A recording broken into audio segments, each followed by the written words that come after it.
बस करो सिमरन, तुम्हें तो बस लड़ने का मौका चाहिए। मैंने बस तुमसे सिर्फ इतना कहा था कि मेरी शर्ट प्रेस कर दो। अगर ये सारे काम तुम नहीं करोगी तो और कौन करेगा? आखिरकार तुम मेरी पत्नी हो। पत्नी हूँ, कोई नौकरानी नहीं जो दिन भर सिर्फ तुम्हारे ही काम करती रहूं। मुझे अरे नहीं यार, ये भी कोई बोलने की बात है। मैं जरूर आऊंगा, ठीक है? बाय। किससे बात कर रहे थे कॉल पर इतना हंस हंस के? जरूर कोई लड़की होगी। अरे लड़की नहीं है, मेरा दोस्त है राहुल। पागल किसी और को बनाना, तुम्हारा किसी और लड़की के साथ पता भी है तुम दोनों की रोज रोज की लड़ाइयाँ आसपास के लोगों के लिए एंटरटेनमेंट का पर्पस बन चुकी हैं। सुन रही हो भाभी क्या कह रही है? ये जो भी हो रहा है सिर्फ तुम्हारी वजह से हो रहा है।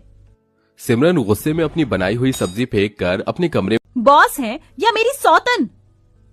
रंजीत, तुम्हारी वाइफ कैसी बातें कर रही है? ठीक ही बात कर रही हूँ मैं। शर्म नहीं आती शादीशुदा मर्द से चक्कर चलाते हुए? ये तो है बेशरम, और तुम तो इससे भी महाबेशरम। निकल जाओ मेरे घर। अगर रंजीत ने कुछ ऐसा वैसा कर लिया तो तुम क्या करोगी? वो कुछ नहीं करेगा, बस नाटक कर रहा है। गया होगा अपनी गर्लफ्रेंड के पीछे उसे मनाने के लिए।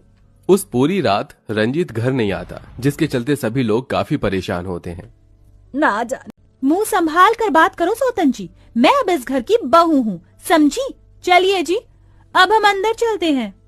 स्नेहा रंजीत का हाथ पकड़ती है और दोनों अपने कमरे में चले जाते हैं। रंजीत का एक छोटी सी बच्ची से शादी करना सिमरन को बहुत। पत्नी हूँ आपकी, और अगर ये सारे काम मैं नहीं करूँगी तो और कौन करेगा? काश मैं तुमसे पहले ही शादी कर लेता।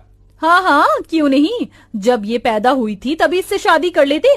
शर्म तो आई नहीं होगी एक छोटी सी बच्ची से शादी करने। और जो मेरा दिल जल रहा है उसका क्या भाभी? सिमरन इतना बोलती है कि तभी उन्हें हॉल में से चिल्लाने की आवाज आती है। कनिका सिमरन जैसे ही हॉल में जाते हैं। क्या हुआ रंजीत, सब ठीक तो है? ये आवाज कैसी? भाभी, स्नेहा गिर गई। भूलो मत, तुम्हारी वजह से ही मुझे इससे दूसरी शादी करनी पड़ी। इन सब की जिम्मेदार तुम हो। रंजीत की बात सुन सिमरन को वो पल याद आने लगते हैं जब वो रंजीत से जानबूझकर लड़ाई करती थी, जिसे याद करके सिमरन की आंखों में आंसू आ जाते। थक चुका हूं मैं रोज रोज की लड़ाइयों से। सही कह रहे हो तुम, लेकिन घर छोड़कर जाना ये कोई सॉल्यूशन नहीं है। मेरे पास एक आइडिया है। ये कनिका का ही आइडिया होता है कि रंजीत दूसरी शादी करे, वो भी एक बच्ची से। कनिका के कहने पर ही रंजीत स्नेहा से शादी